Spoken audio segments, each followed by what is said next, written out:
Hello, my name is Marcus. I'm the compiler of a collection of therapy quotes entitled 1001 Windmills of the Mind, a collection of advanced self-help quotes taken from what's often called the psychodynamic or the psychoanalytic perspective, which long ago, as I understand, referred to by some, or perhaps many, as philosophical medicine and narrative medicine. This is part 2. So in part 1, a little tech issue here, so I'm going to just continue here.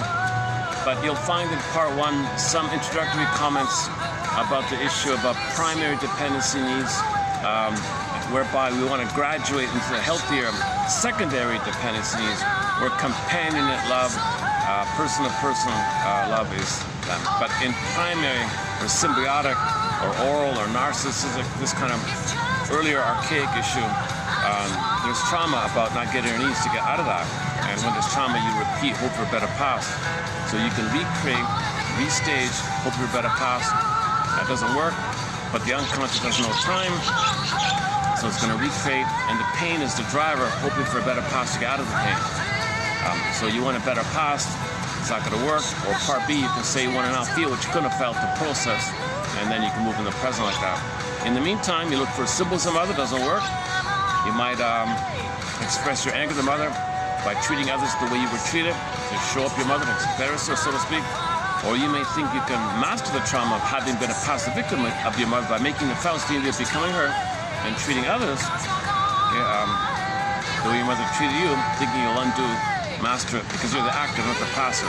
Nonsense. A mother hurting her baby doesn't undo how she had been hurt by her mother. It doesn't work like it. So you're in this complicated issue of scrambling around how to get out of this tar pit, how to get out of this need for mother's love completely, or how to get out of a negative relationship with the mother. And so this is the issue when the mother can't be a fully mother, for whatever reason. Father's not around to teach a child the world, so you don't have the proper family system like that.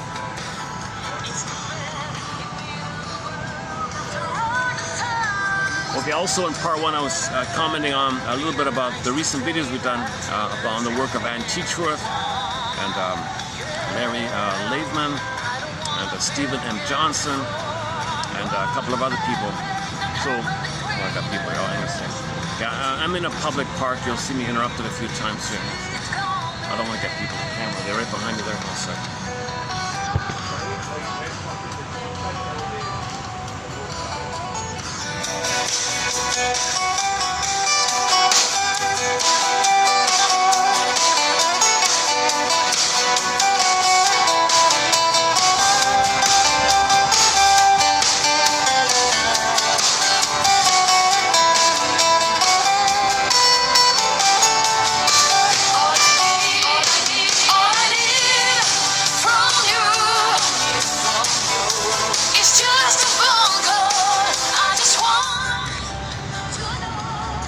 So at the end of part 1, I promised I'd get into the quotes here, so let's just do that then. So here we go. Let's do a little bit. So let's start off with a quote by a fellow named, just discovered him this morning, a guy named, what's his name again? Hang on. Richard Courts or something. Okay. So he's also part of the family therapy tradition like that. I don't really know this guy. Hang on a second. Okay, let me just jump to the conclusion, and what I'll read leads up to it. The conclusion is, as described by Miss Forrest, okay, is that the child's going to be put into a role for the parents. Now, if the parents are kind of have a lot of shame and anger and they don't know how to get along with each other, emotional triangle, they're going to scapegoat the kid or put the kid into a role to disperse, so to help the system together. So the child bases identity. He's going to base his personal identity, his own understanding of who he is, to keep the parents together, to please the parents. So the family construction sets it up where he's going to have an identity of himself. Now the child's going to internalize this triangle. He's going to internalize himself and the parents. Lucy Holmes has a book called The Internal Triangle. I'm not sure if she's referring to Miss Forrest. Her book was 2007. This is 1970 something, I think. But she also talks about this internal triangle. Okay, so it's a thoughtful idea. So let's back up a second. Okay. So the baby's with his parents, right? Now the baby's going to put in some kind of role. Now, often, if there's problem with the parents, they're going to scapegoat the kid in some way, shape, or form. Okay? Blame the kid, and provoke them to a role so they feel better about themselves. The mother wants to be taken care of, not felt alone. Father wants freedom, maybe ignores the kid. Whatever's going on, whatever dysfunctional thing's going on with the kid. When the kid is there, it kind of holds and triangulates, disperses the thing. Okay, for more on this point, Murray Bowen's thing about the triangle, emotional triangle. Now the child is developing his identity in this family. So the family, he's going to put in his mind, so to speak. But in his mind is a triangle, him and the parents in this system. There's three of them, family system, internal family idea. Okay. Now his ability to develop who he was meant to be, had he been loved, had he had a loving mother, had he had a father teach him stuff, and he has a memory of mother loving him, mother teaching him, and he's okay, he can be himself. His core self, his vital self can blossom. Now that's missing because he's too busy in the mind doing what the parents want to keep them together, to placate the parents, to please the parents, to play a role for the parents, to keep them together. So he ends up keeping the parents together, or sometimes the mother maintains her sanity by doing this. Keeps the father might have divorced if the kid wasn't around to distract the mother's frustration, whatever. So the kid played an immense role to keep the parents together. That's his identity. Now his identity is based on his role that he had in the family system. So he could only develop, his development is frozen in this place. Now later on in life, you got to keep this kind of thing in mind about development. You don't just magically develop with ignoring, if you were to ignore this fact, that's the main point. So you want to keep in mind that in the psychic structure, one simplified version of the psychic structure, it's a family, it's a triangle. And the child's identity is frozen based on the role he had to play. So if the child couldn't be himself, okay, and it was, what the parents wanted was not compatible for the child's budding beauty, he had to sacrifice it, and it has to play an incompatible role for himself that doesn't serve himself, that serves the parents. So his vital self's frozen, playing a role. Now he's playing a role to please the parents. So if he grows up and has this role idea all the time, okay, he's always betraying himself. When he maintains his role idea, conditional love, I gotta do this, okay, he's always ignoring what he learned back then, where the mother said, you can't be yourself, you gotta serve me, stuff like that. Okay, now if the person gets married, one variation of this is what Ann Teacher said yesterday and 2 videos ago, that they're gonna the father and mother part, the two there is referred to as a couple imprint. So when the child grows up and is gonna get married, they're gonna role model after one of those poles and find a partner to play the other one and recreate as above, so below. So he'll play one parent and the person they marry is gonna play the other parent, kind of thing. So he's gonna recreate based on the map, the blueprint. Imprints lead to blueprints. So he's going to follow the map and the blueprint. He's going to recreate. That's what he learned. It's a conditioning. It's considered a hypnotism. When the baby's traumatized, it's considered to be hypnotized in a trance, trauma trance. Okay, trauma is a psychic machine that freezes everything. It puts you in a trance. And when you go to life, you just recreate the thing, hoping to resume development, get better outcomes, to get out of the frozen thing. So we're considered frozen. You recreate the frozen. It's trying to move along. But if you want to move along, and teacher says, role play healthy parents. Okay, like do a 3-chair exercise. Will you play? She just calls it Star Trek. I said, you want the father in your mind to boldly go where he's never gone before. So you role play a healthy father being boldly going where he never went before, being healthy, saying nice things, making an apology and confessing and telling the truth and sharing and discussing and feeling bad. He says he cares and smiling. Do the proper things that a healthy father should have done from the point of view of seeing a father as a person, not so much as a parent as a person. Then you hop in your mother's chair and you imagine how a healthy woman would respond to a man who apologized. And I'm so glad to hear this. And he says, I'm sorry it took me so long. I can't, what a relief this is. So we can talk, we can work it out together. And you see your parents making decisions on what's good for the two of them. Now, when you make your parents boldly go where they never went before, Yeah, she does a fun thing because the real journey's inner. It's not like an outer, it's inner. So she's borrowing boldly go in space. No, it's inner space. We got to heal inner, inside out. You want the outer in the world to be better, you got to heal the inner. So boldly go inner, and inwardly, boldly let your parents have a new precedent of them having at least some reference in yourself that you experienced emotionally by role-playing, and you feel some relief imagining and role-playing that your parents were healthy like that. So now in your mind you have a little updated kind of script to go by. Then your choices will reflect this healthier inner, then your outer will be healthier. Or a healthier outer, you got to heal the inner. So the way to heal inner, according to her, is role-play healthy parents. Okay, and that's a process to back and forth, play role to help and figure out how to do it and all that. You need help and guidance and stuff like that. And then okay, so that's the key idea here, that your identity self-concept, okay, is based on the homeostasis of the family system and what the family wanted of the kid. Very commonly, there's scapegoating going on. And most kids are scapegoated or put into a role to play for the parents to make them feel better. The kids being on the scene keeps the parents together. If the kid weren't there, very often they'd break up or something.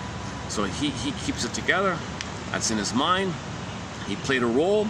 He had to sacrifice himself. He's always in role mode. If he's going to go in role mode and doesn't update this thing, he'll always be disconnected from it. There'll be a gap between his real self and his social self or whatever. The mask he's got to play, and the core self is kind of frozen like that. So, okay, so first of all, let's lead up to this point. The projection by one or both parents onto a child is often an attempt by them to psychologically protect themselves or the family as a whole. So the parents are protecting themselves. Okay, so commonly the mother says, man, oh man, I'm really angry at him. Man, oh man, he's not being my mother in the past. I project my mother onto him, and he can't be my mother in the past. I'm married to my mother, he's my mother, and I'm married to him. I can't deal with this. Oh, baby, you're on the scene. Okay, well, I'll do splitting. You'll be all good, the ally, and he'll be the all bad. You'll be the good mother, and I'll brainwash you to take care of me. You sacrifice yourself, I'll be the good mother for me, and then the bad mother, okay, will be him. And baby, so we align, we make an alignment, and so he's gonna, I'm the allied parent, he's the alienated parent. Got a kid, he goes along, of course.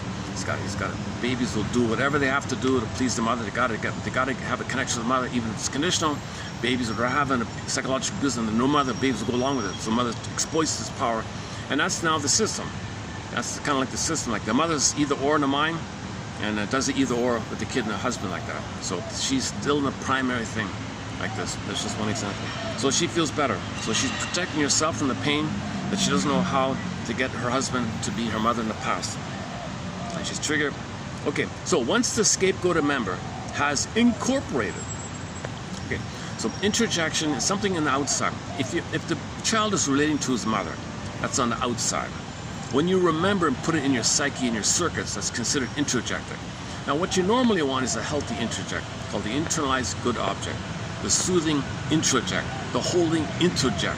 Holding just means love and understanding in your mind by your mother's part of you. It's a part of you, it's been internalized. It started on the outside, based on the experience, you wired it, it's a part of you called introject. Now that means it's a part of your system, and you identify with it, and it's a part of you like that. Now the issue of incorporation is different.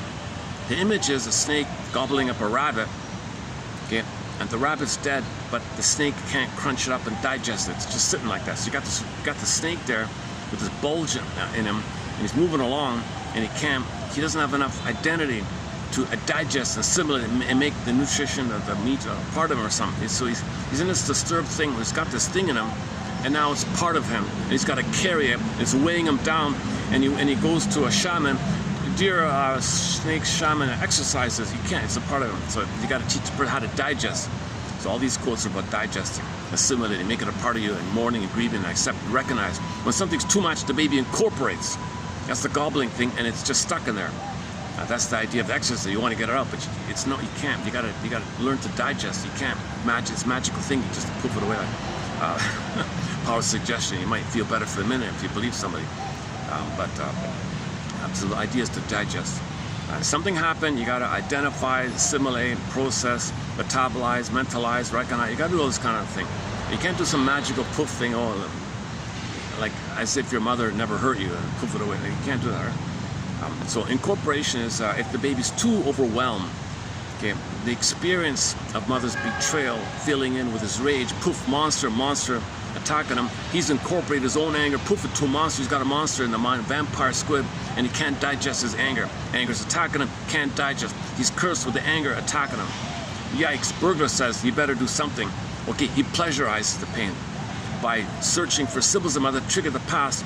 The happy chemicals of the womb utopia blip up with the pain driving us, and the pain becomes liberalized by the exercise of chasing for things that symbolize mother, called ersatz self-object, which trigger ATM, an addictive trigger mechanism, mother in the past, the utopia in the past, womb utopia in the past, happy chemicals.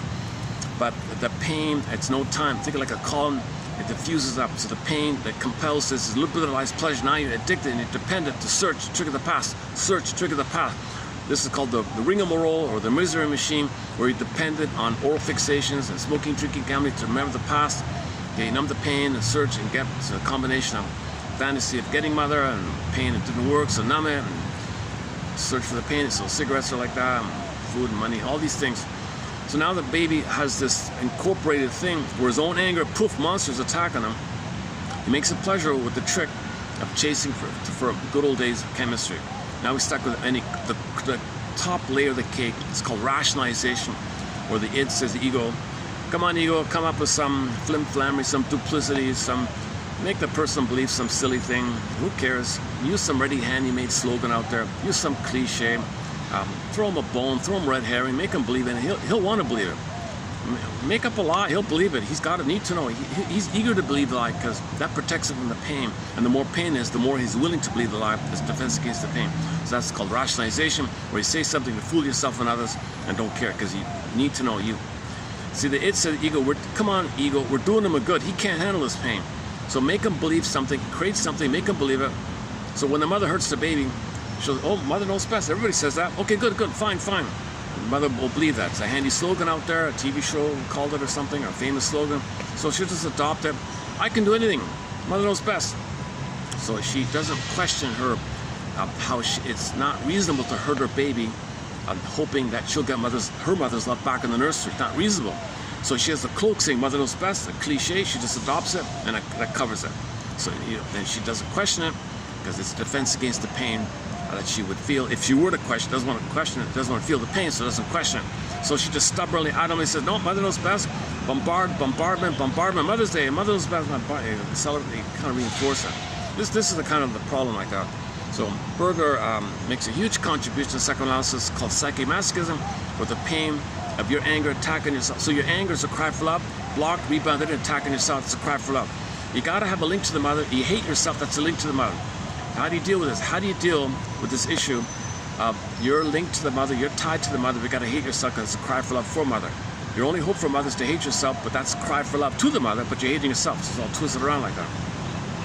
And then you pleasurize it with the chase, trigger the past, chase, rigmarole machine, Edmund Berger, Ullman and Paul. We discussed those kind of things like that. Okay, so where are we? Oh, where are we? Oh, incorporation. So this would be an example of incorporation. The baby incorporated mother's abandonment, mother's conditionality, his rage with it, mixes up, poof, monster. This monster image, the monster that can take in an infinite number of forms.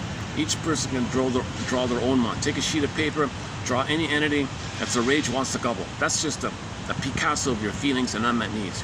Unmet needs to receive in, the baby's in the oral phase taking in, but it's not just about milk, it's the experience of the reverie and the attunement and the wiring and the relationship and her love and understanding and her mentalizing and her reverie and thinking about you and be present for you. Because you do those things for yourself. She understands and sues, so you can do those things for you. You got to incorporate all. That's all missing. You're enraged by it. Mother, I'm enraged here. Doing this to me.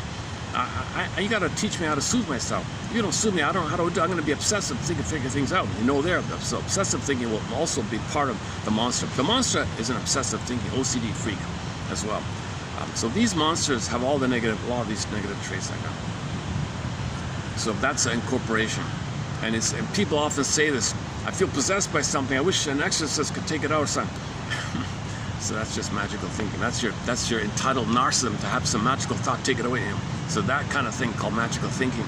Okay, magical thinking. Go to Mel Faber's book called New Age Thinking. There's a lot about this issue. And the New Age movements, they're big on this. Oh, buy a crystal, say this.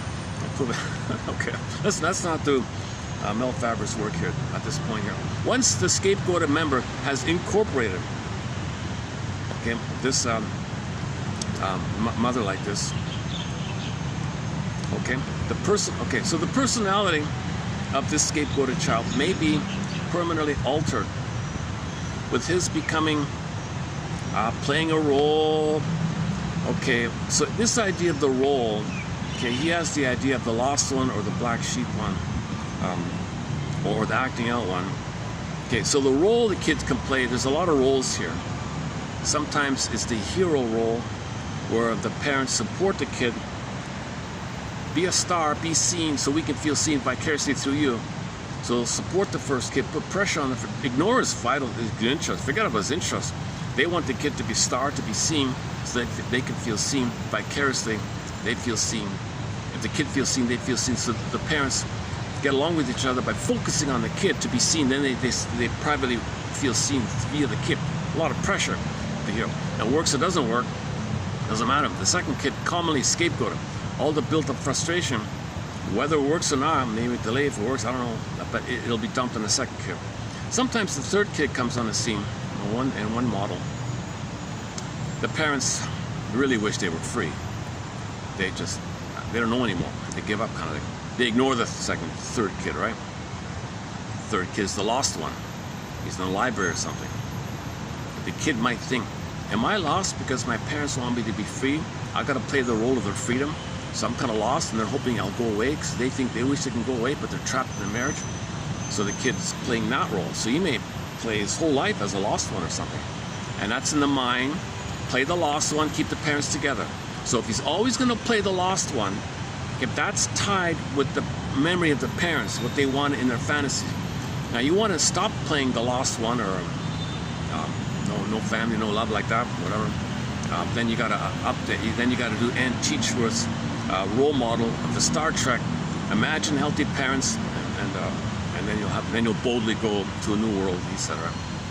Okay, so this role idea, you can use any model of the roles, the masks we wear.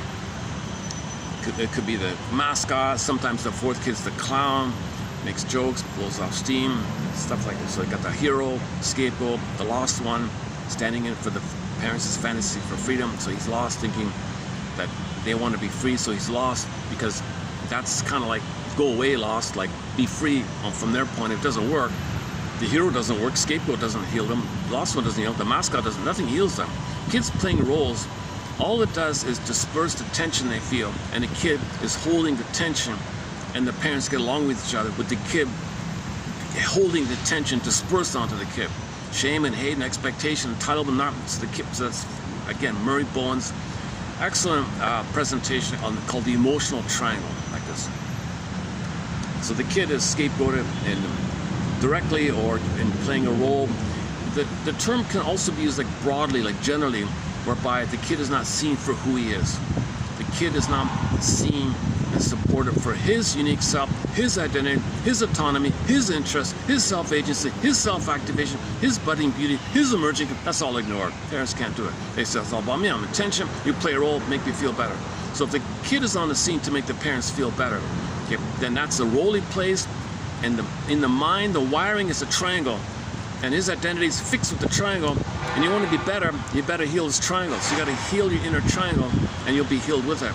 Or find some way to break out of it somehow, or heal it, or find some alternative circuit.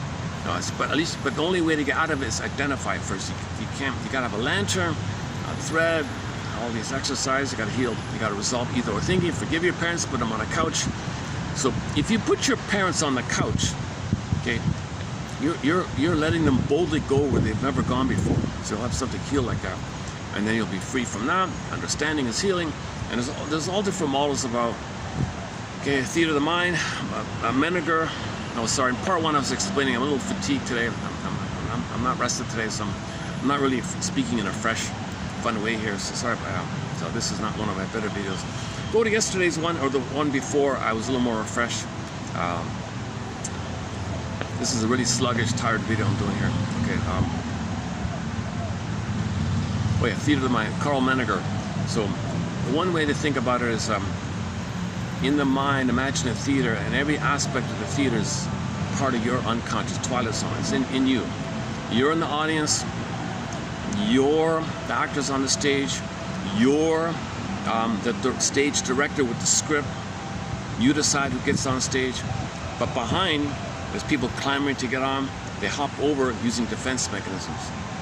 You and the stage have to recognize these defense mechanisms because that's like a compromise to communicate to you. Ultimately, long story short, your inner child of the past comes on stage. When you see your own inner child on the stage of the past coming on stage, he's bound up, he's wrapped up or something, and he's too afraid to speak. That's where you in the audience say thank you to yourself. Thank you for adapting. Thank you for coping. We've been entangled. We've been in this tar pit, and you're afraid to speak because of pre-verbal trauma. You don't know. You didn't have the ability to speak that time. The trauma's there, right? So you got to kind of really let you speak to yourself. So you speak into your inner child. Thank you, and I'm sorry it took me so long. Man, oh man, I'm so thank you that you did all this and the pain all this pain that you're feeling, and of course now you know it's you as well, so it's part of you, but you're talking to your inner child like that. That's one part. Okay, in the Disney film Inside Out, the image is the broccoli boat called Stream of Consciousness. Get to the end, and then the orbs come. And reaction, catharsis, Phoenix, Firebird, and you alive again. In the Baba Yaga story, Baba Yaga, personification of the natural forces that protect your healing so you don't go crazy kind of thing. Baba Yaga, oh, you want to heal, do you? Really? Do you want to heal? Can you show me an ability to move beyond adversarial thinking, oppositional thinking, jungleism thinking? Can you show me both and? And if in the story, if the person says 80 this and 70 that, some kind of blurring, some kind of both, something new, okay, you could pass. So you gotta resolve either or. Once again, in part one, either or means that's the way the baby coped with pain. And later, when you recreate it and you trigger, and the stress comes up, you're going to revert to either or. That leads to I'm okay, you're not okay, I'm right, you're wrong, either or. So you don't heal with this jungleism. Either or is a sign of trauma, and so you got to get it to both and. Both and is needed for your identity. Both and is needed for mourning and healing. Both and. Okay, Rinsley's line, his main line is Rinsley. Rinsley says splitting precludes mourning. Okay, so you won't mourn and get your identity if you're still in either or. You got to find both and. So Baba Yaga says you got to find both and. Can you define both and? So Robert Bly and Marion Woodman discussed this at length in their excellent book called The Maiden King, based on a fairy tale, ancient Russian fairy tale called Maiden King. And the word Maiden King, feminine king, one word. Being, body, soul, apprehension, affect, feeling. Okay, moon, night. Okay, beingness, embodiment, soul. King, masculine, doing. You're doing. It's united. So that's the idea of one like that. Tai Chi symbols excellent for this. A harmonious interplay between feeling and doing, feminine, masculine. Okay, you're doing from the feeling. Okay, night and day, moon and sun, yin and yang. The Tai Chi symbol has a curve like that, so it shows the flow, harmonious flow. So you comprehend and express what you apprehend and what's impressed in you, the affects data that you can express. So you have this kind of natural ability. So you're harmonious like that. So you make sense because you're feeling in form. We're feeling beings, we're embodied beings. You make sense when you come from your heart.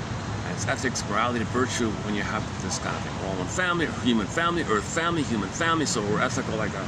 The problem with the problem of the problems that we have in the world, because we don't have this feeling stuff. When we get back to feeling, then everything's okay again. Kristen Wilson's excellent speech, Move My Soul, is all about this issue. If you're not in your body, not making sense. So just find a way to get your feelings. Robert Bly, back to Bly, he says, grief is the doorway to identity and feelings. So identify a loss, say to yourself, that was a loss. Now, when primary needs are not met, in early trauma, you can't mourn because you have no eye. You need an eye to mourn. But resolving either or helps you to have an identity to mourn, because you get the reality that the parent was conflicted and was in a splitting situation herself or him, right? And then you understand, and then you have a humanity. It's a natural, the warm nature of people is empathy and understanding. So you'll naturally mourn. That's why we feel sad to admit a loss. If something happens, something wrong happens, you feel sad about something. A lot of times lost. This happened, we feel sad. So sadness is your identity. That's why Joy said to Sadness in the Disney film, said out, Sadness, you run the console. I've been in manic mode and we're not getting anywhere. You run the console. When Sadness runs the console, they play the song by Vonda Shepherd, All the Joy for Which You Pray is 100 tears away. Sadness runs the console, and the joy can come back. That's the blue jay and the bluebird, the blue jay of happiness within Shirley Temple. And you go to my fan, okay, I'm getting sweaty because the fan right now. My fan is, it only gives me about an hour. Today it barely gave me any. Jesus. I guess it wasn't fully charged. It's only 5 minutes.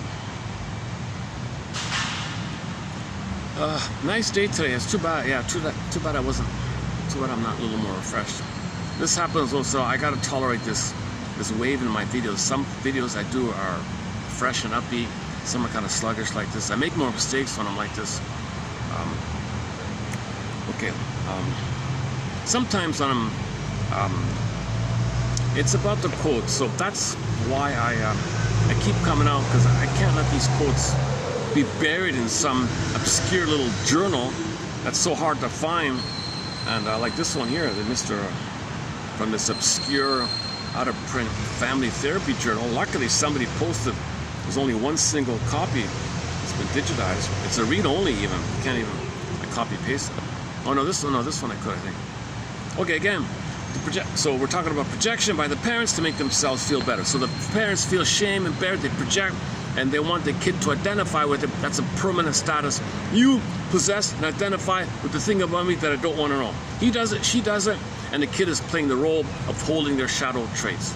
So the kid representing the parents' shadow side, basically. That's the role he's playing. Now, sometimes the role is the belligerent one. If the parents are really angry inside and they want to act out and have a feeling of discharging their tension, they may coax the kid to be naughty. Sometimes the mother actually wants the kid to be a He-Man, a Lou Ferrigno, to fight with the world. Son, I'm gonna give you a mission. I want you to be a rebel with my cause. My cause, mother, ignore me. You tell the world, my mother, to respond to me. So the mother projects her mother onto the world, tells the kid, the world's her grandmother, tell my grandmother to love me. Okay, mother, whatever you say. So he'll be a defiant rebel. Come on, world, love my mother. That's what she wants. So dysfunction is it doesn't make sense like that. In the unconscious, no normal logic. So when we talk about these unconscious agendas like that, it doesn't make sense in a normal sense, right? Okay, so we talked about the roles they're going to play as their identity. Yeah, and sometimes the kid does this. It spares one of the parents a psychotic break or some other major damage, or it keeps the parents together. Maybe they stop fighting, they don't get divorced, or some other kind of untoward reaction. Thus, incorporation under certain circumstances can be seen as a result of one or more members attempting to disown a part of themselves. So here's a good self-help exercise. What's unlived with your parents? What's unfulfilled in your parents? What do you think they wish they could have done, or who they could have been, or their potential? Did they want to be free, or did they want to be more active, or did they want to speak up? Or what's something in your parents? Yeah, you may feel something about yourself like that. Maybe they're afraid of it, so you should have it. But you should reject it because they can't accept it. Okay, so it's when this is the case, the child is forced to accept the projection of the parent or parents. The usual outcome is the alienation of the personality structure of the child in some negative way. Of course, the child's negatively affected. He's not being seen for who he is. His signals, his needs are not being identified here. Baby has to bury him, pain, now his anger is attacking him. Okay, so this guy calls it incorporation. To make it clear, he likes to call it like a compelled incorporation, quote unquote, a forced incorporation. I'm not crazy about this term here. Mr. Johnson calls it introjective incorporation. People simply call it incorporation. He calls it forced incorporation. Okay, just to highlight, there's no digesting, there's no understanding, it's just something that's forced upon you.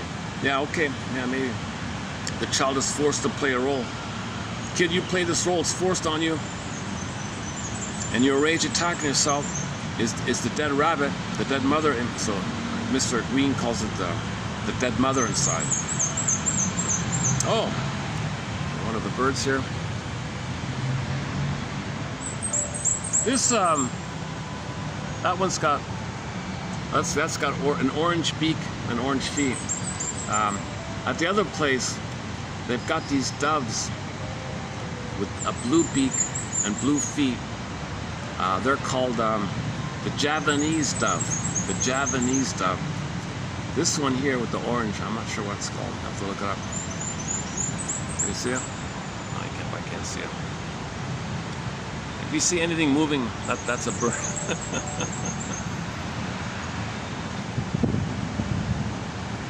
It's kind of cool to see all. They're not you think they're pigeons maybe, but they're not pigeons. There's a kind of dove. They have a lot of doves here, different kind of doves. One of them is called the Javanese dove, like from Indonesia. Okay, I really got to get the name of this.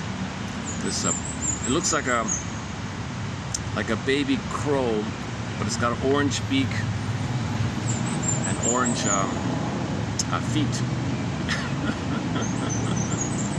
and legs, I guess. Yeah, legs and feet. All right, enough about the birds. Oh. Okay. This type of forced incorporation usually occurs on the part of all participants at an unconscious level.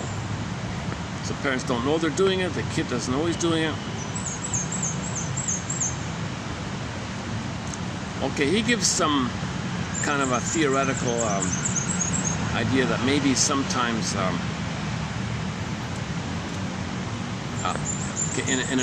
on a side, like on a footnote kind of thing, if the parents are aware of something and they force the kid to do something that's really helpful for them,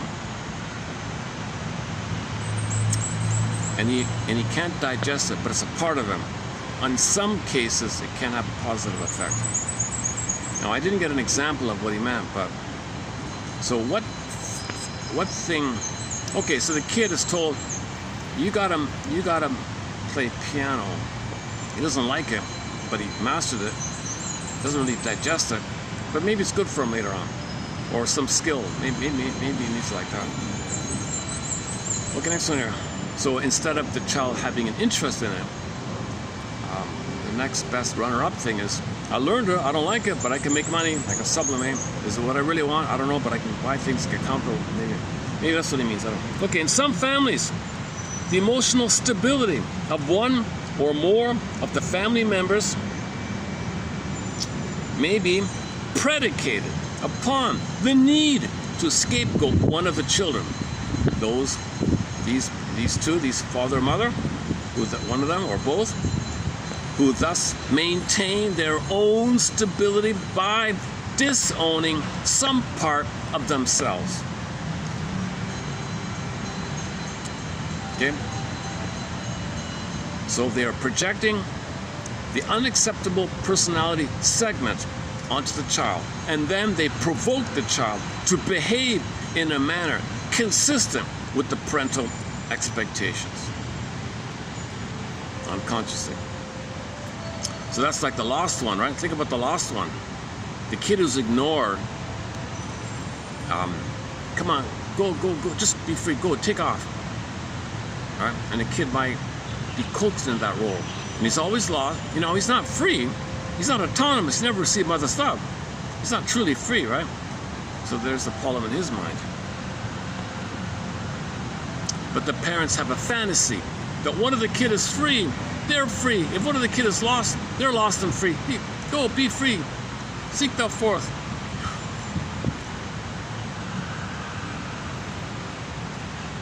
Okay, in conclusion, your families who scapegoat ultimately achieve some sense of stability and homeostasis once they have successfully provoked the child into incorporating the personality segment and acting accordingly.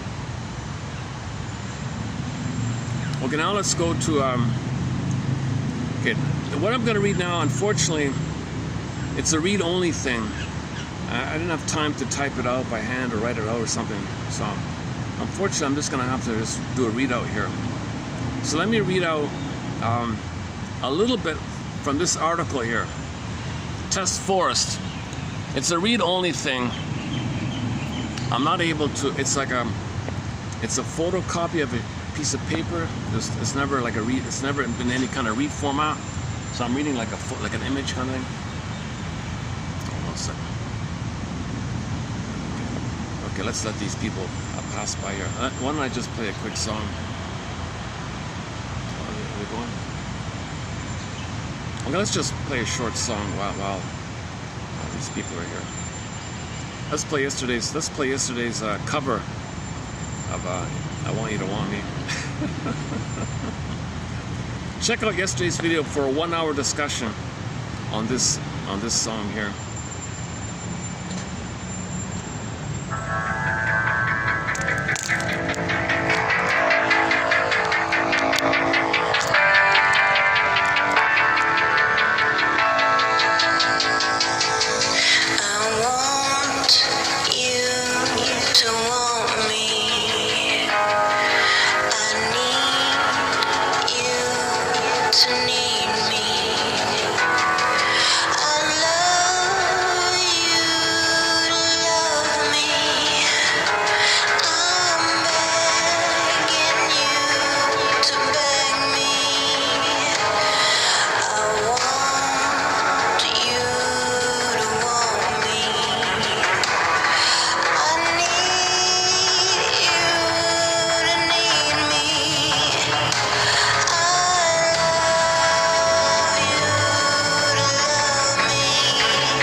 Truth is, this is only version of this I can listen to. I can't even listen to the original.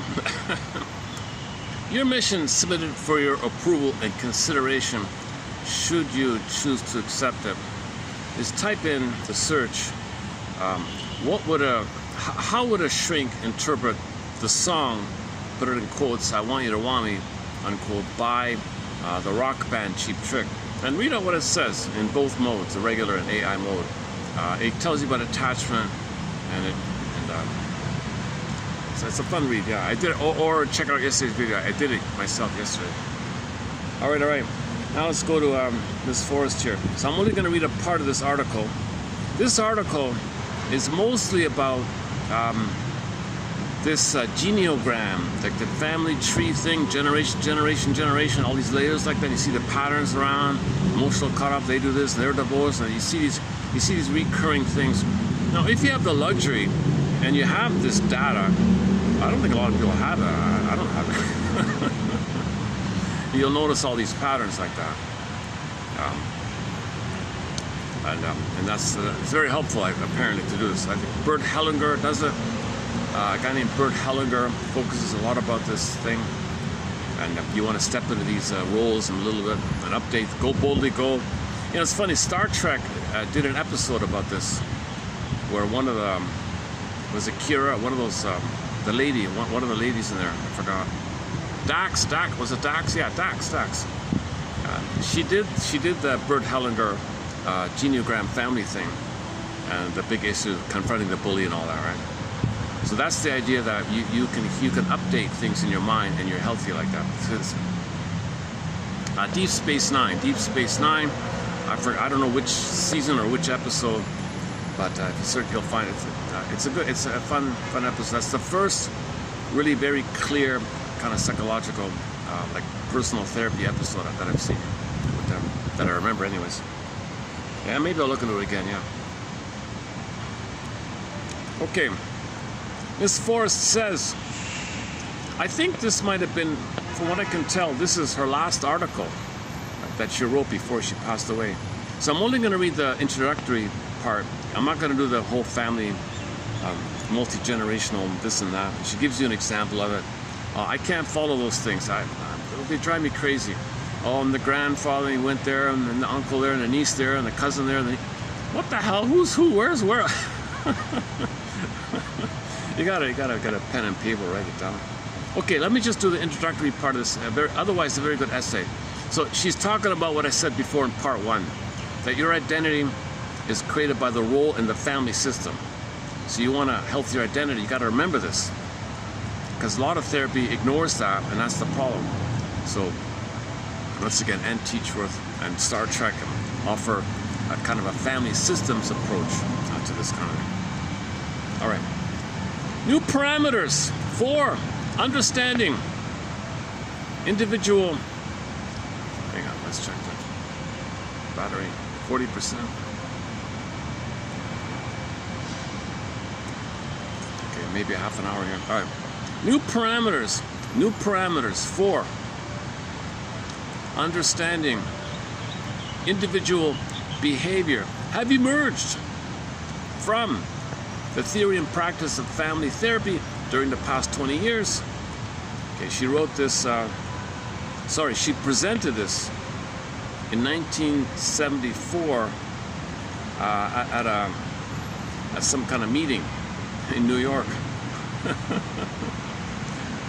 Her lecture in Mexico with her husband is excellent. Check out her 1969 lecture about relationships in Mexico. That's a great one. And then this is 5 years after. Yeah, okay. So this is after the Mexico trip. However, they have yet to infiltrate the theory and practice of individual therapy. So we've learned from family therapy, but it hasn't crossed into the individual therapy, she says. As an individual therapist, who then became a marriage therapist, I changed my treatment of the individual as I synthesized my experiences with both modalities. This synthesis led me to formulate new concepts and procedures for individual therapy. That's great. I can see why a lot of people loved her. She was ahead of everybody else. She's in the camp of Karen Horney and Clara Thompson. She's up there, this lady. You could easily put her. I think she's got a total of 7 articles. Right? I've discussed 5. This is number 6. No, she only got 6 then. Okay, from what I can tell, she only got 6 articles. I've discussed 5. This is number 6. And Barnett's got 9. So we did 14. So together it's 15. Those 15 should be in a book. If I were a publisher, I'd take those 15 articles and make it a book. That's good stuff. Okay, I'm just doing the first part once again here. Okay, the client in individual therapy, like each family member in family therapy, is impaled on the dilemma of resolving what seems to him to be an incompatibility between a sense of self and a sense of belonging. He needs help to concurrently differentiate himself and relate to others. Avenues to the solution of his problem may be found in the principle common to family theories that the individual is a segment of the family organic system with which he maintains a reciprocal homeostatic balance through interlocking subsystems that assign role relations to the members. The first hypothesis I advance is that the intrapsychic dynamics of the individual evolve from the intrafamilial dynamics. So your inner mind is being wired in while you're in the system of the family, put it that way. The family dynamics determine the social operational pattern that characterizes the family role of the members in the family interactional system. In turn, the family role assigned the child determines his intrapsychic dynamics. Another hypothesis is that the family role. Yeah, I'm just thinking I'm going to redo this because I want to read this out when I'm more refreshed here. I'm kind of stumbling along here. Another hypothesis is that the family role is a major key to the individual's capacity to develop a sense of separate identity, compatible with a sense of social relatedness. Okay, so remember the core issue, relationship and your identity. The connection, okay, is a healthy connection gives you your identity. A conditional, disturbed, painful attachment, your identity is frozen. So we're talking like this. All right.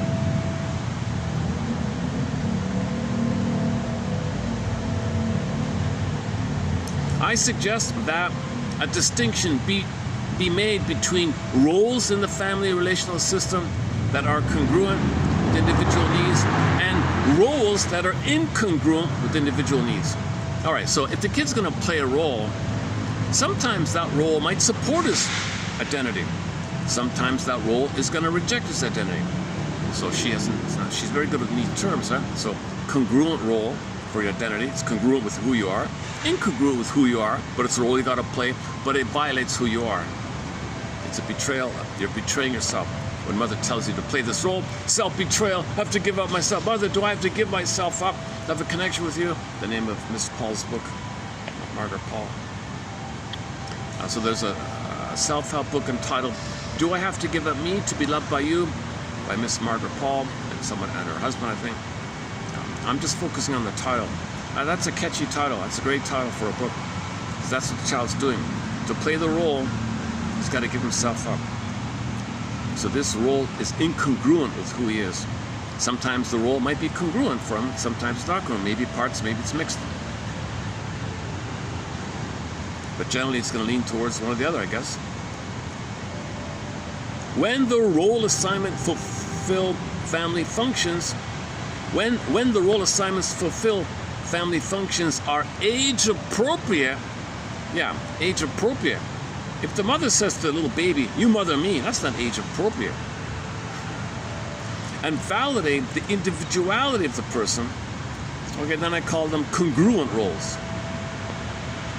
Baby, you're allowed to be who you are. Nature's greatest miracle. Never in all of history was there ever anyone like you. Never in the future, never in the past. Nature's greatest miracle. You're a human being. You're unique. Sidebar, the odds of the baby even being there are 1 in 400 trillion, and he's unique like that. Whoa, come on. You know, so his role is to be himself, be who he's meant to be, and the Great Spirit wants him to express who he's meant to be, and the mother doesn't hurt him because she's too focused on herself. So the age-appropriate role for the baby is to is to do nothing. It's just to allow himself to be in this rhythmic bliss. The baby in the womb doesn't have a role to play. He's in a rhythmic interaction. In a social, interpersonal, extended womb for the first 4 to 5 months, it's kind of the same thing. And then, but from 4 to 5 months to 18 months, he's still the same thing, but he's got motor skills. The mother still has to say, "You don't have any role to play. You can think the world's your oyster. You can run around with your superpowers. Enjoy your superpowers. You can walk, crawl, run, hop, skip, jump. Enjoy it." So his role is to enjoy his new powers. Okay, and mother just keeps him safe and distracts him, doesn't hurt himself. So that's age-appropriate roles. Just be yourself. Freedom. Be free, baby. Just be yourself, right? Mother puts conditions. There's the wrapping idea. And all right. And then you got to play later on. You got to play Bob Marley. Okay, yeah.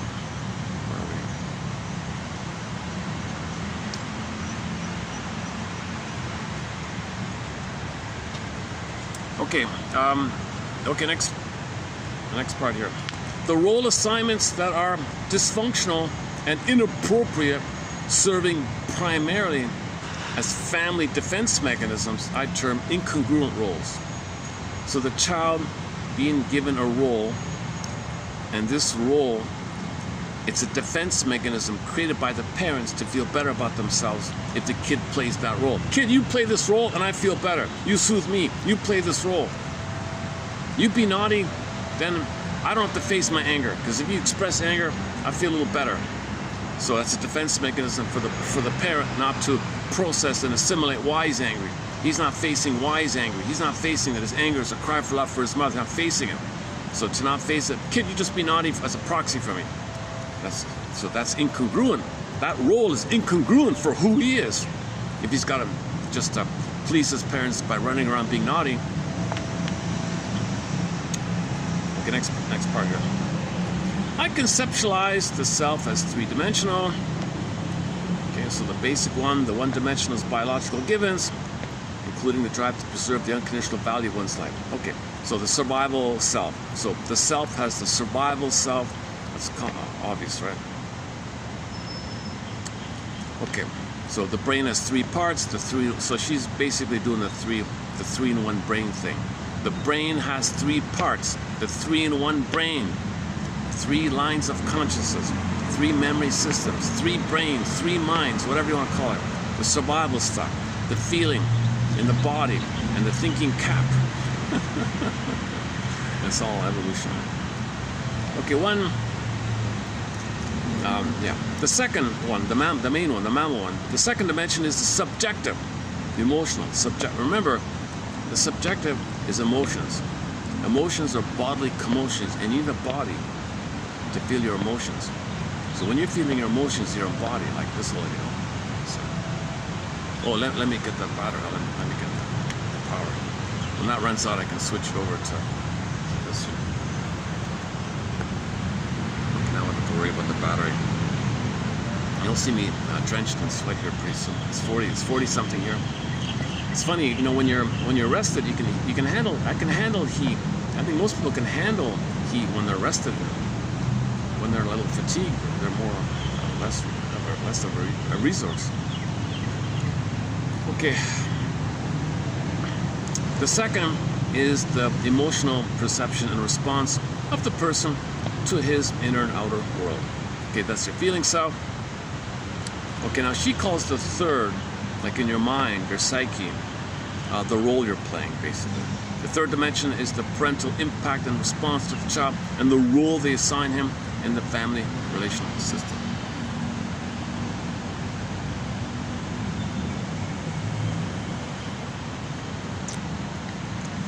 Because it's Saturday, the thumping is gonna begin pretty soon, so I want to get out of here before.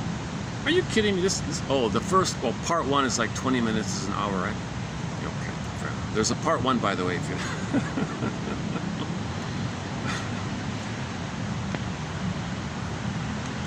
Okay, sorry. Where are we here? Three-dimensional.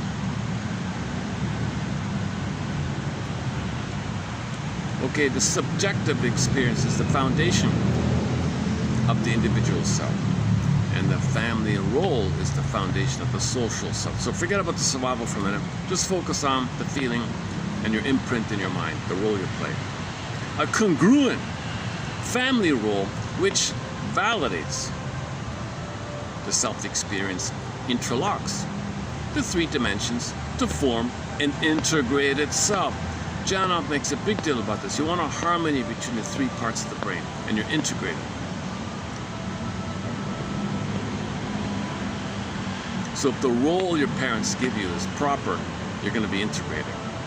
If it's improper or incongruent to you, things are fragmented. Fragmentation of the soul, they call it. All right. The person with an integrated self, has a sense of identity that is the core of a vital self-concept, and therefore is free for the dual processes of individuation and relatedness.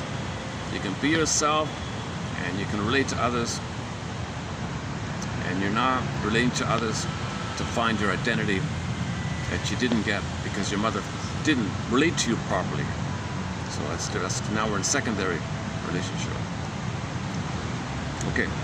An incongruent family role that negates the self experience patterns, a social self alienated from the personal individual dimensions, fragmenting the self into conflicted components, devoid of a consensually validated individual identity that is the vital core of a viable self-concept. The person is arrested in the dilemma of apparent incompatibility between a sense of self and a sense of relatedness. He is tied to the enactment of his social role to gain the sense of significance. He is denied by the negation of his individual self. Paradoxically, the enactment of the social role that denies his individual self produces the sense of insignificance that he struggles to remedy, so that the presumed palliative aggravates. So the presumed palliative, so you think playing the role, it's going to heal you. No, it's just making it worse. It aggravates your problem. It aggravates. The more you lie to yourself, the more you're aggravating your self-alienation. So be true to yourself. So playing a role, you're not being true to yourself. This whole idea. To the degree he denies his self-experience and identifies with his social self, the person is alienated from his individual identity and holds a pseudo self-concept that is subject to definition by others. Okay, this is the false self, the fake self, the pseudo self, the as if self, constructed self, I don't know, whatever we call it. Karen Horney calls it the ideal, like I gotta be perfect, the ideal versus the actual, like the real. Okay, to the degree that he preserves and identifies with his self-experience, which is essential to his individual identity, he is alienated from his social self. Then he is subject to a negative self-concept because the parental approval accorded the social self negates the self-experience, and there exists a disparity between his individual identity and his social self. Operating in accordance with this dynamic, he cannot develop interpersonal perceptions or patterns that integrate a sense of self and a sense of relatedness. So you're living a lie, you're living the unlived life, okay, provisional living, you're doing this conditional thing, and when does life begin? Whole idea. I hypothesize that interpersonal patterns are basically triadic interactions. Okay, she's decades ahead of Lucy Holmes. There's a good book, Inner Triangle, but this woman is in the 70s. She wrote that in the 2007 something. This woman is decades ahead of Lucy Holmes here. I hypothesize that interpersonal patterns are basically triadic interactions because the minimal family unit is a triad. All babies experience the world of the mother and something that's not the mother. The father represents that, so it's triad. Oedipus issue. The problem there is the Oedipus myth, Oedipus complex, Oedipus dilemma. Okay. And she's got a good article on the Oedipus story. All right. The child develops interpersonal operations in response to the relationship of his parents to each other and to him. So the child is wiring in how the parents relate, that's a couple of imprints, and how they relate to him, and how he plays a role that keeps them together. I further suggest that internalization of the triadic roles and interaction occurs. I further suggest that internalization of the triadic roles and interaction occurs. Okay, this is in your mind now, internalization. Okay, thus, intrapsychic dynamics may be understood in terms of the meaning to the child of the role each parent played with the other and with him, and his role in their relationship and to each of them. His experience of the triadic role relations is a crucial factor in the development of the child's sense of identity and self-concept. To illustrate how this internalized triad operates in a life pattern, I cite Mrs. C, a 34-year-old divorced social worker who started therapy because her work with clients was handicapped by her inability to judge the appropriateness of their welfare claims. The daughter of a typical doll's house marriage, her role was to function as a prop to lend the marriage the conventional semblance of a family. Okay, so she was just a trophy kid, a doll in a dollhouse for image, status. So she just had to look good and didn't say anything. That whole routine. That was her role. She doesn't know what she feels. So you got to play that kind of role. So here's an example of the girl playing the doll. And that props up the marriage because she's the perfect kid. The parents can show off, look how perfect my kid is, and they feel seen if people say, look at your perfect kid. Oh, see, it's a narcissistic supply. So that's the role she played. The primary dependent fusion of the parental partners, in which her mother was a passive, decorative recipient, and her father, a dominating, infantilizing donor, excluded the child from meaningful participation in family life and cast her in the incongruent role of an unobstructive, undemanding, self-sufficient little child doll. They're a self-sufficient, unfeeling, undemanding, don't ask, you look good doll. To be an acceptable member of the triad, she had denied her individual self and identified with her social role, protecting her parents' marital fusion from the appropriate needs of the child. So these parents can't be parents. Okay. So as a defense against the pain that these parents can't be proper parents, she plays the doll, and that protects the parents. Oh good, you're a perfect doll, I don't have to be a good parent. Mrs. C internalized the intra-family patterns, and as an adult, her behavior was characterized by competent but wooden performance. Her incongruent family role. And her interpersonal operations alternated between overindulgent overprotectiveness, her father's role in relation to her mother in some relationships, and apparently submissive, grateful acceptance of direction by others, her mother's role in relation to her father. So sometimes in her work she's the father, sometimes she's the mother. Having disassociated her own feelings, perceptions, and needs, Mrs. C tied her sense of self and her sense of significance to her enactment of these triadic roles. But these automated patterns deprived her of the experience or confidence that she was competent to exercise her own judgment. The contribution that the concept of the internalization of triadic roles makes to psychoanalytic theory and practice is that it sees the individual experience as an integration of the family experience, whereas psychoanalytic approaches typically segmentalize the family experience.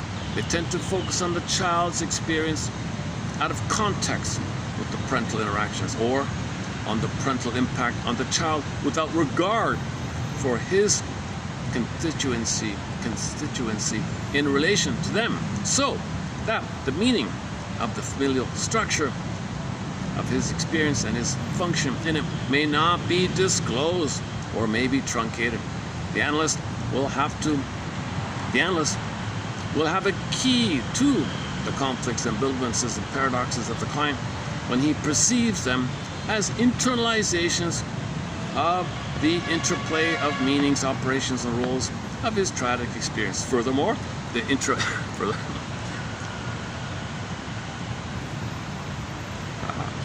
I remember the paladin in Have Will Travel. Furthermore, he's also a lawyer in some episodes. And furthermore, and moreover, furthermore, the interpersonal patterns. Paladin. I tried to play that song. Paladin, Paladin, where do you roam? I talked more about the sequel that Richard Boone, the actor, playing Paladin, in the sequel called Heck Ramsey. Great show, Heck Ramsey. Check out the one about the mystery of the green feather, is that right? The mystery of the feather, where he balls out this bigoted, prejudicial, ignorant character. So he schools this bratty kid about the plunder system and what really happened, what truly happened to the indigenous people.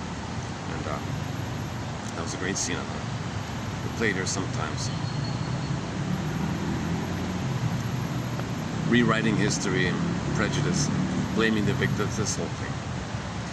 Furthermore, the interpersonal patterns of each dyad of the family reflect partial themes of the triadic structure and can best be understood in the context of the triadic intersection, for the whole determines the operations of the parts.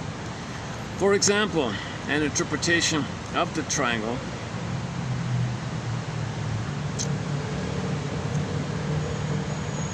okay, so sometimes regular therapy people, they kind of just focus on the two people. They ignore the third issue, right? Okay, so she goes on about that a bit. All right. Moreover, the developmental stage of the triad is defined by. Oh, is this the key one here? Yeah, I think here's the highlight here. The developmental stage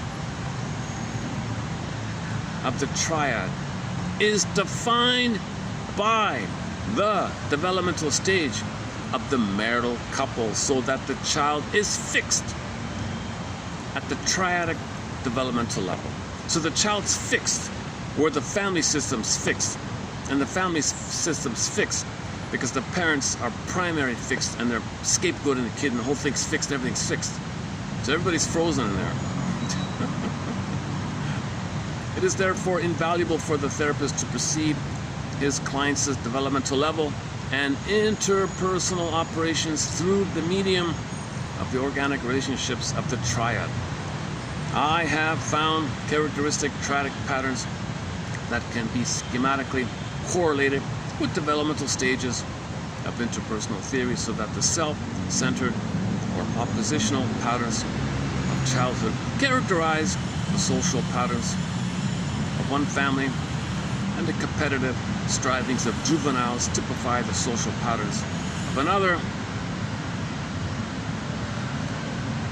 In earlier papers, I elaborated on the impact of the triadic dynamics on character development and on the process of identity formation. This paper will address some of the applications of these concepts to the work of the therapeutic dyad in individual psychotherapy. My work begins with the assumption that the central factor of the individual client's difficulties may be found in some dysfunction of his family system.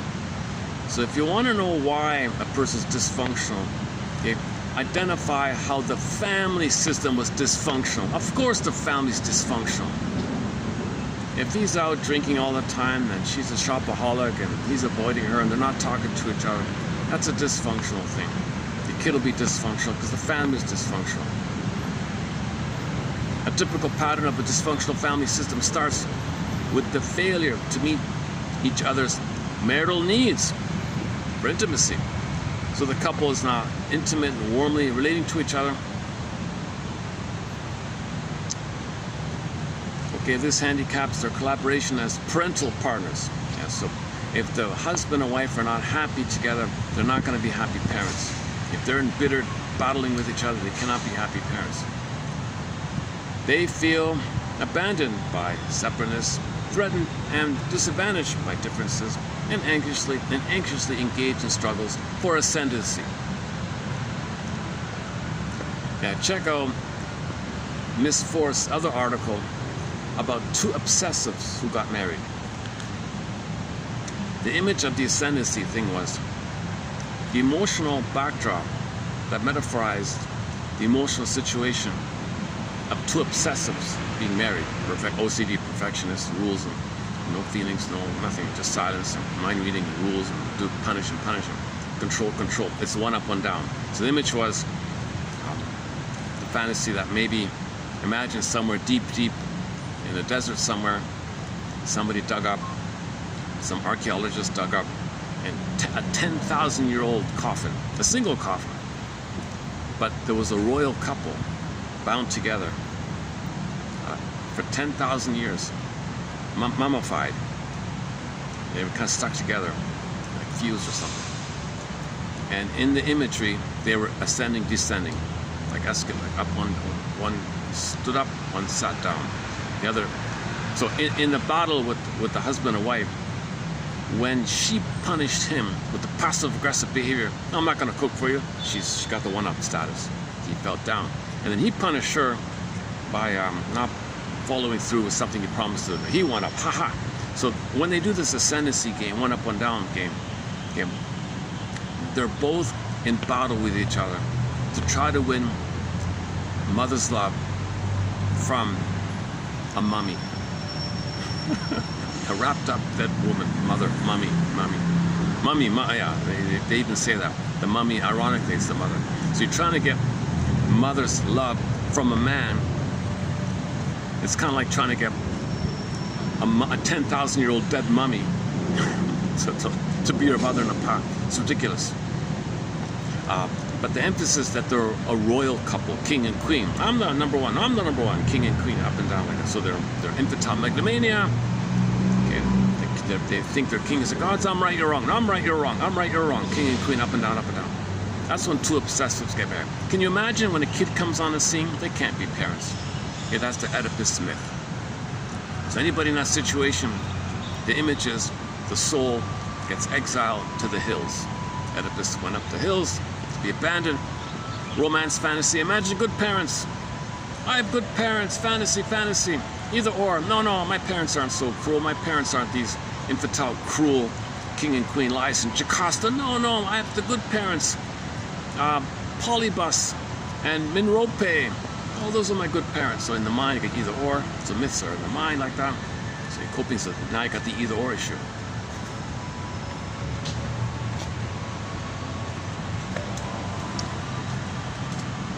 Where are we here?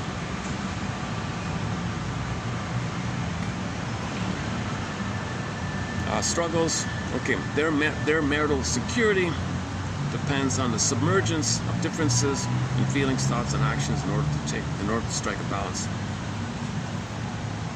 So it's repetition compulsion. He's trying to get her to mother him from the past. Doesn't work. He's doing the same, and they gotta search and be rejected.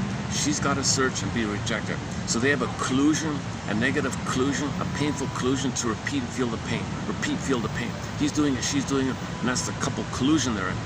They can't be proper parents when a real kid comes on the scene. Okay, this phenomenon is known as the Oedipus myth. Now, because the mother's not around, the more the mother's not around or abusive or whatever, the more the boy is tied to her. So in his mind, his rage at her, he's one with his rage, attacking him. That's the marriage with him, so he's married to his mother. It's not the mother, it's his rage at the mother. It's a fill-in for the mother. The mother didn't love him, all he had was rage at her. He's married to his rage. He's one with his rage. So he identifies as the aggressor. And there's no father around to pull him out of this. The father never had a chance. The father can't cook what the mother failed to do. So the father, quote unquote, dead. He's not around, kind of idea. So in the psychic structure, you got the primary issue. Not a healthy dyad, not a healthy inner triangle like this.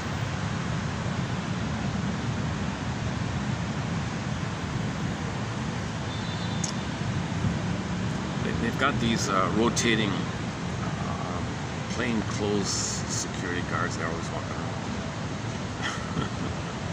There's cameras all over the place. Plus, in addition to the cameras, they have like these undercover kind of guys.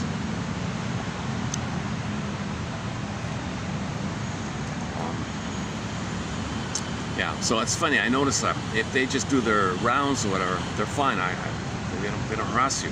But sometimes you get some lonely character who's doesn't know, looking for some action or something. Like one guy in part one, some guy was just standing in front of me like, what the hell? Trying to provoke a reaction from me, maybe. Just checking things out.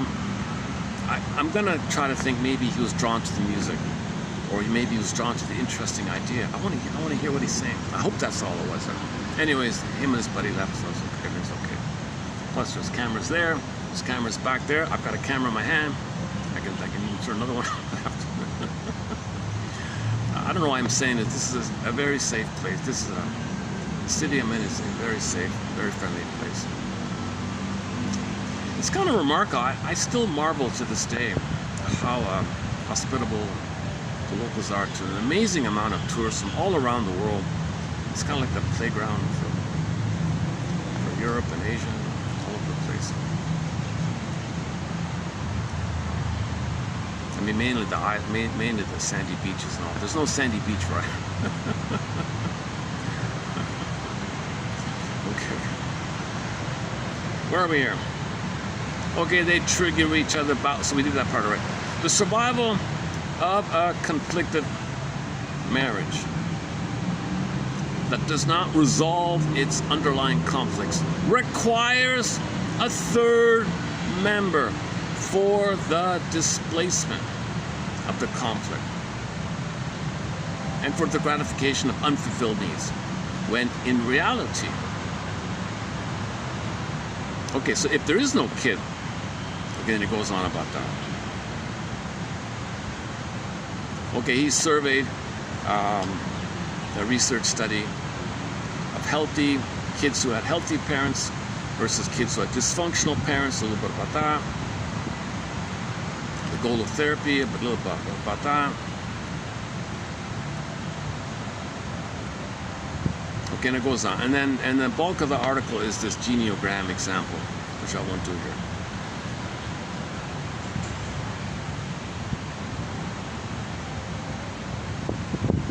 What was that last point again?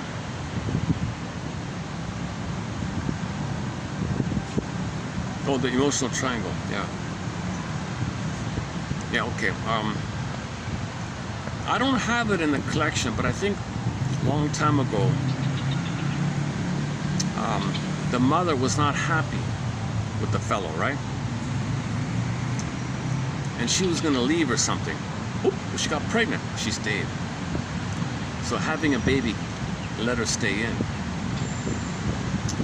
Now, he didn't care about the guy. Oh, drink beer all you want, I don't care. Just pay the bills. I've got what I want. She parentified the kid. One of life's little switches. I made you to find me. Now that I have you, you nurse me, mother me, take care of me, soothe me, see me, be there for me. Don't let me feel alone. I cannot be on my own. I gotta punish your autonomy. I gotta punish your true self. I want you to play the role of perfect doll-like mother for me. I want you to be a perfect doll for me. And never question leaving me, and always say yes, yes, whatever. And then she's getting narcissistic mirroring supply as substitute. Erzat's mother's mirroring missing. It doesn't work. A child being brainwashed to be a subservient, obedient, yes, mommy. Okay, they call it the master slave in the psychic structure. In the child, that situation, in the child, they call it the master slave. That child growing up, when he gets married, he may treat others in that manner. Dominating, you submissive, master. They don't mean like literally, they mean like emotional master. Masterson uses that as well. I don't ever use that phrase, but it came up later in the article. They refer to that as well. Okay, think about that. Let's say you meet somebody. Whoa, you fell in love. Were your parents in a master-slave kind of set, like an emotional master-slave kind of setup? Sadomasochistic. He's the dominating. He controls. He's the boss, the commanding. She's the submissive. You know, squeaky mouse, whatever, or obedient kind of. Was it like that? And you meet somebody, bing, bing, bing, you're all excited, and you remember that, run for the hills. Because you're going to recreate that. That person might be the master, or it might be flipped or something, I don't know. Something like that. That's what she's trying to say here. Oh boy, maybe I should start to wind down here.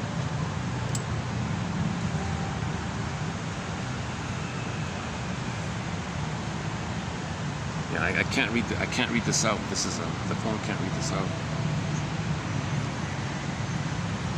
If in the future I can get a copy of this. So once again, this article is called a synthesis of individual theory and therapy with family concepts.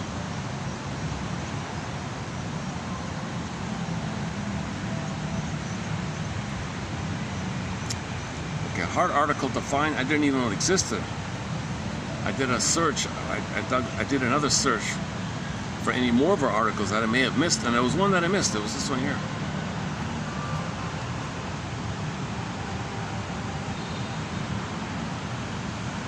If you do these AI searches, you got to try again the next day. You get different results. They're changing it all the time. Wow. Okay. Well, despite my fatigue and sluggish delivery, I feel good about the content of this article by Ms. Tess and the preface material. And Mr. What's his name?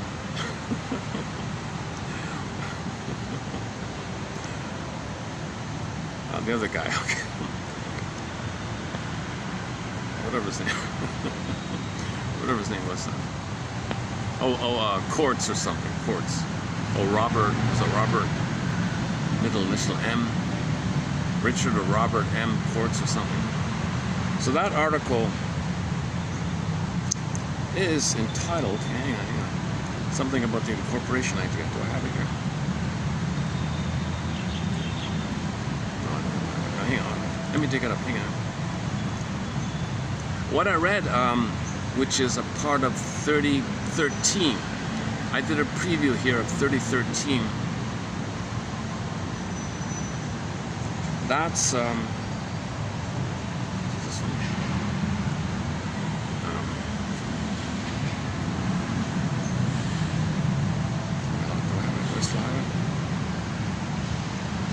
Oh, I don't know. Okay, I don't have a handy here. I lost it. Sometimes things disappear on me for some reason. It's not even on here anymore. Hang on. Try another way here. It's called incorporation or something. Hang on. Downloads, history, where is it?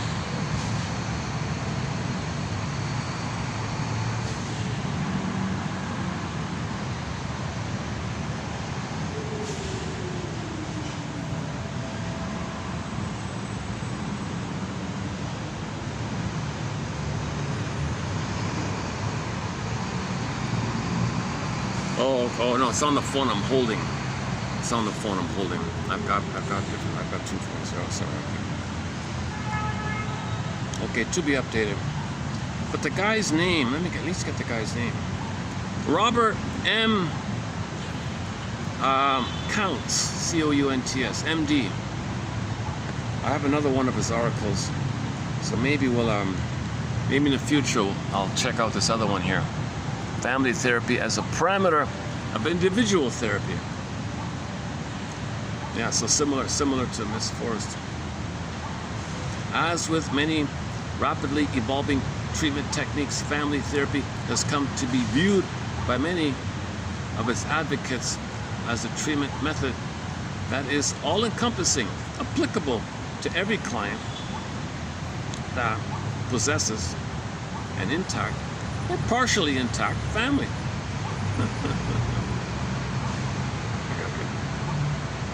So he's in a similar vein as Miss Forrest here.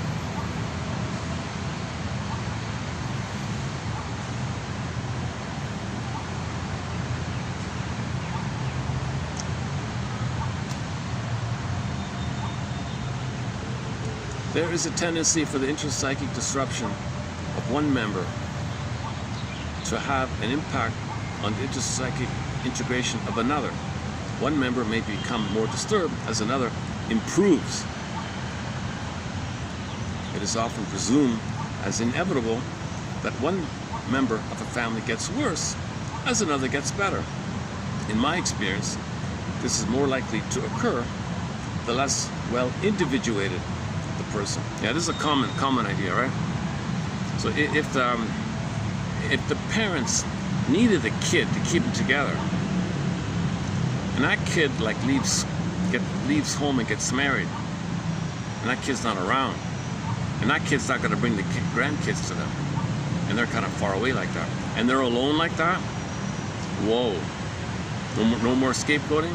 I mean, it'll last for a while, like they'll go on their minds for a while, but if they don't have the routine discharging capacity of that kid around playing a role, then it's more face to each other. They may become, the sour milk really becomes sour quickly. They manage to hide it, so to speak, with the dispersal idea. The kid held all the sourness. Now the two got to keep the sourness to themselves. It'll usually lead to emotional cutoff, emotional divorce, if they physically stay together.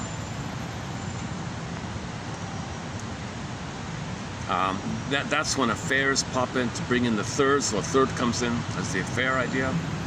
So ironically, the mistress might even, sometimes the mistress keeps them together, ironically.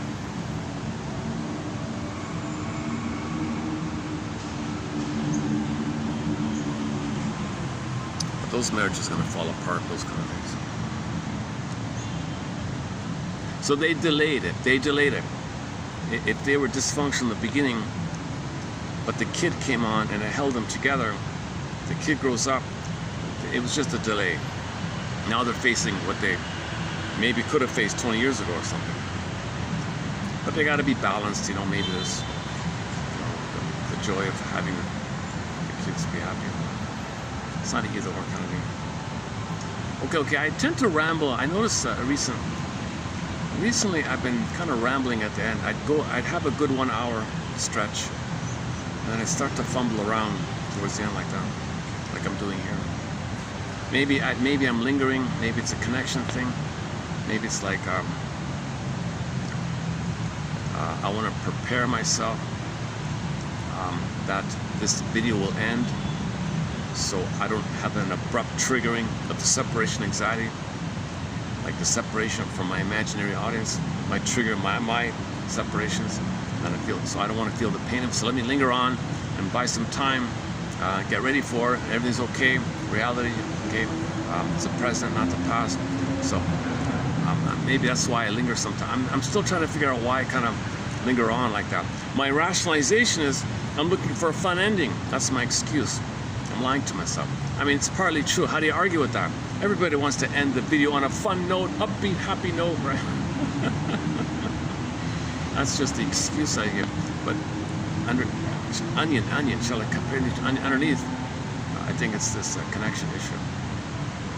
For more on this issue of connection and identity, those dual needs, connection and identity. Okay, Joseph Barnett. I think in this page below you'll find some of his quotes. So if you look around the quotes here, TQ, the ones we're posting now, like TQ, the 80s, around the 80s, 70s to 90s, like that, you'll find Barnett and Forrest's quotes. This video I kind of jumped ahead to do a preview of a 3013. 3012 was the song one. That was a good one. 3010 is a very good one by Ann Teachworth about the Star Trek therapy method.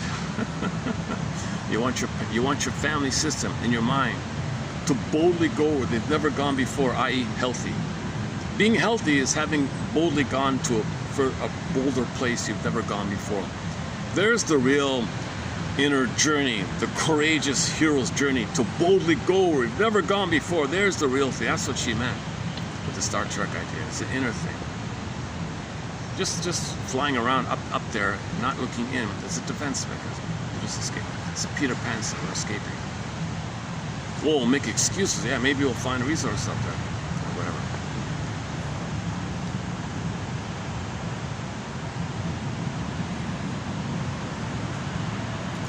Okay, let's wrap it up here. All right, let's wrap it up here.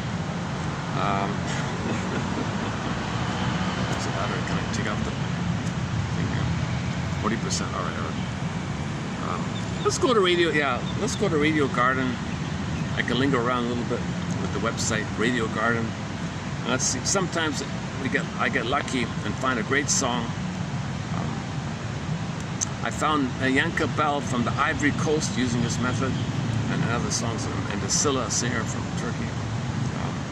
It's a fun website. Go to Radio Garden and just scroll around, and you hear the radio from that place. Yeah, so you get like a map with gajillions of dots. Oh yeah, yesterday we ended up in Turkey. Okay, let's try another region or something, because I've spent a lot of time in Turkey already. Okay, so you got a globe, right? All you do is move your circle to any place you want.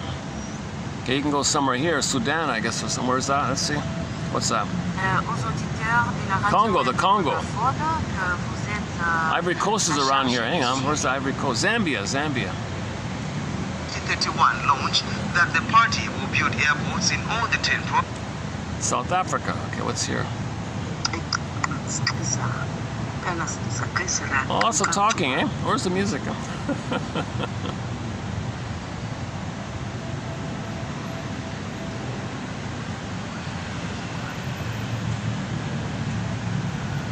Zimbabwe. All right.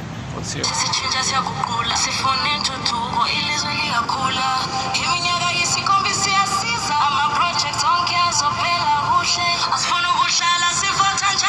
they got this tech. I prefer to this techno computer overlay is kind of annoying. I prefer piano. Oh, we should play some Mozart, huh?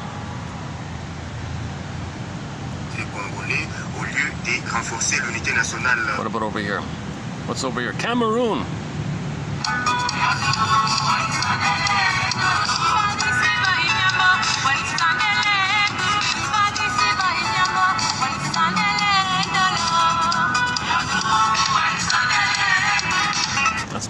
Togo.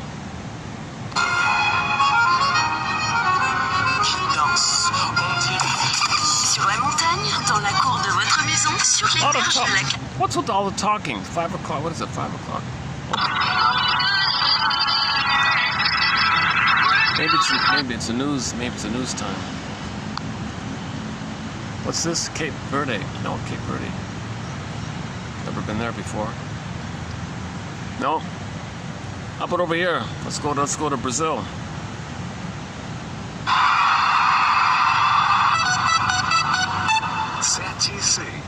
A trilha sonora da sua vida. Guerra FM.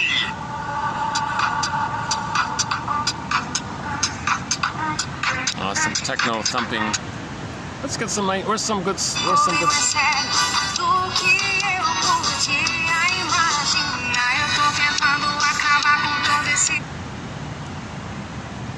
Tem preços baixos todos os dias. Argentina.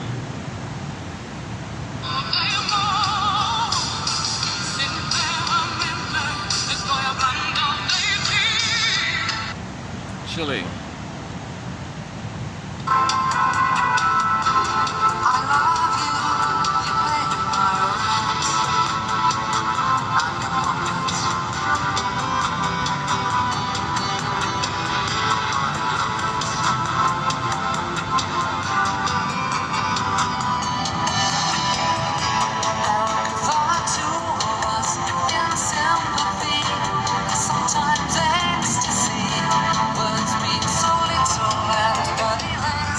Ecstasy. These lyrics like ecstasy, that's the delirious, blissful oneness being triggered out when the baby's one with the mother.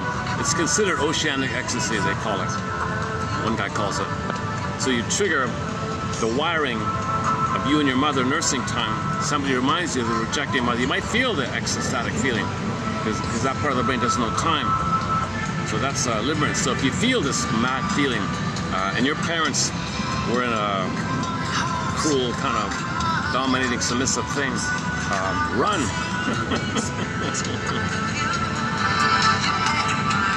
I don't recognize this song. Can I visit the channel? What is it? Let's see. It might be copyrighted. Let's see. Sometimes you visit.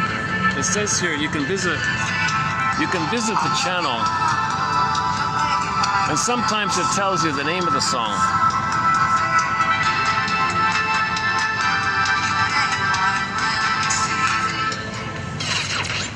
Friends, hang on. Oh, it's over. I missed it. All right.